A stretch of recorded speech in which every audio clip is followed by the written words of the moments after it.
Hey YouTube, what's going on? It's your boy Big Bird. Just checking again. Actually, man, let me go on and show this, man. One of my boy Black Jesus, man, right here. If you want to look, it's Kermit. You know what I'm saying? Um, yeah, he's doing. You know what I'm saying? Always gonna support my fellow brothers and stuff, my fellow brothers and sisters, in their business shit. So I decided to show love to my man Black Jesus. Man, yeah, I just got off of work, man. So I mean, it was pretty hard, pretty heavy right now. I'm at work, man. Um, Typical Houston traffic. Um, yeah, I just was watching. I think I listened to NPR, man. They were talking about the Donald Trump and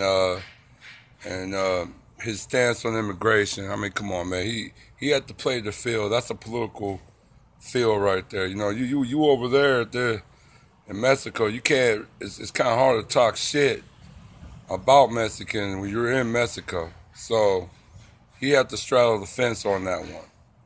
I think right now the Mexican president over there, he's taking a lot of heat, man. He should have. The people was kind of upset. He should have went on and confronted Donald Trump, but he kind of like just it like he helped him out, like he endorsed him as a presidential, and that kind of goes to show, man, how weak the leadership out down there in Mexico is. You know what I'm saying? I know it's corrupt, but it's kind of like it's almost a weak. Now, Valencia Fox, I kind of respect him. That dude was a G, man. The dude was about his business, but he didn't play around. And I think a lot of Mexicans kind of missed that type of politics that my man Fox brought into the government. But yeah, he came back and did a speech in Arizona, and it was, everybody thought, from maybe the Mexico trip he would go on and change up, but obviously he didn't change up. He still talking about the wall. Mexico's gonna build the wall, and it's gonna be the best wall ever. And so, I mean, if you Hispanic or basically any Hispanic Latino origin, it's kind of bullshit. You know what I'm saying? Most, like I said, like black people, he's an openly racist. You know what I'm saying? I mean, no, but I'm not gonna say Hillary Clinton no racist either. She's just a down low key racist. But yeah, so right now, he really did change his stance on his immigration policies. Also, too, man, everybody talking about this boy Harrison, man, talking about Kaepernick not being black enough. I said, look, man, that's the most dumbest thing you can ever say, especially to another person of color. You know what I'm saying? It don't matter if they're mixed. If they mix with black, they they're pretty much black. You know what I'm saying? The biracial, the mulatto, all the words that Creole you want to use. If you're black, you're going to basically get treated like any other black person. Um, the thing about when he said it, Harrison's kind of mixed. He's real light skinned. Hell, I know he's lighter than me, and I ain't lie, I got a lot of white in my family. Um, so for another black person even to judge another black person of their heritage and their race, racial identity, that's ludicrous. That's dumb as hell. That's ludicrous. Um, it was like I said, the backlash over there. Kaepernick is still heavy, but like I said, but man, I got to salute to my G, man. He's really honing it down. Um,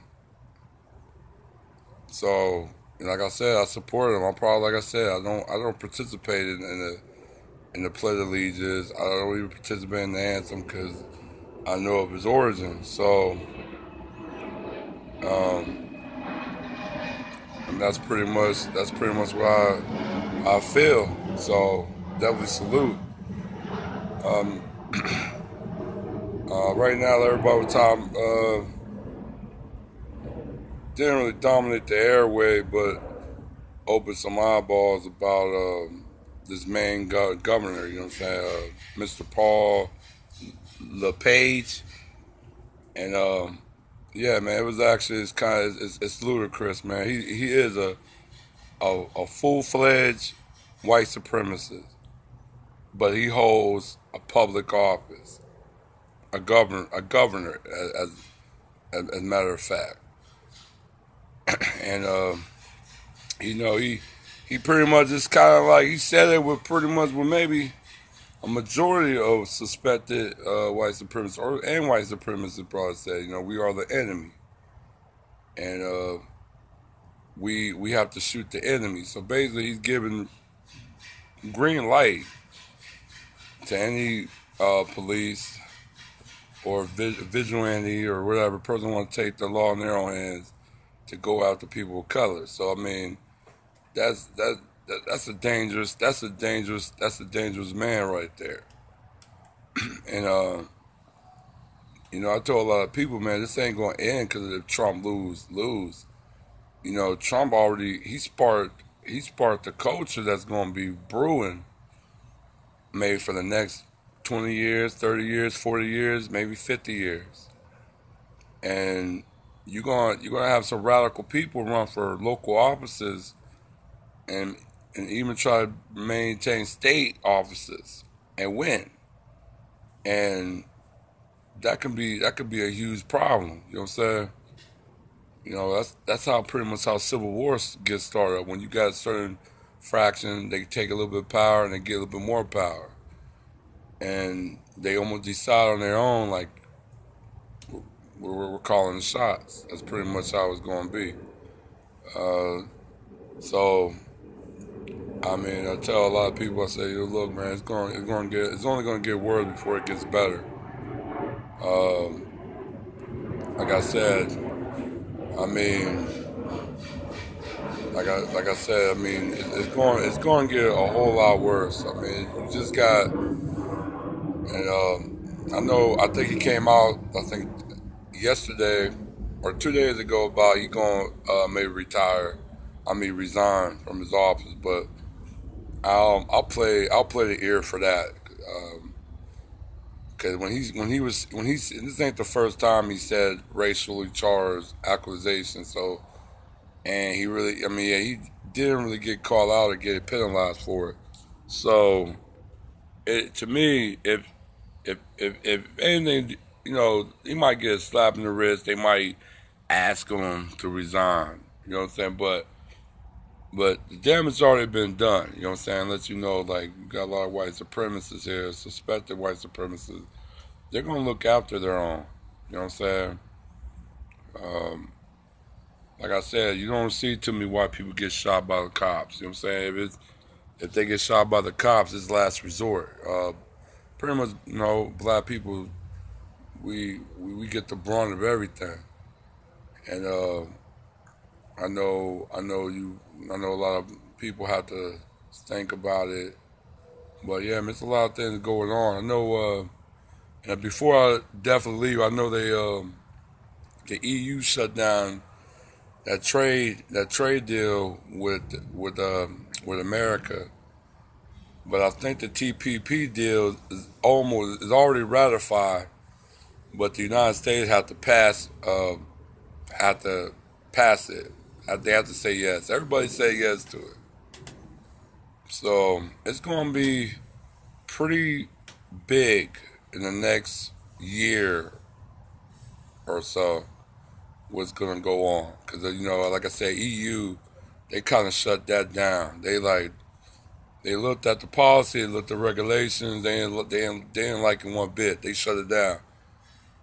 Especially, I know they're pretty strict on the HMO in their food. And they have a strict regulation on it. And I know in the United States they don't really have no. It's kind of like deregulated. So that wasn't going to work. They wasn't going to budge on that. So the TPP, that's pretty much the brunt I'm looking at. Um, I don't know, it looks like an economy killer, man. You know what I'm saying? So um, we're gonna just check it out, see what goes from there. But yeah, I just got off of work, man. I'm about to do some stuff, man, at the house and get ready for me for tomorrow. Well, actually, I got to leave out for work. I got to go to Austin tomorrow, so tomorrow morning. So I'll probably be leaving out in maybe like 8 or 9 hours. But man, like I said, I'll get up with you. I'm just touching bases, man. Just general stuff. Uh, what happened and a little bit today. But all right, man. I'll see you guys later. Peace.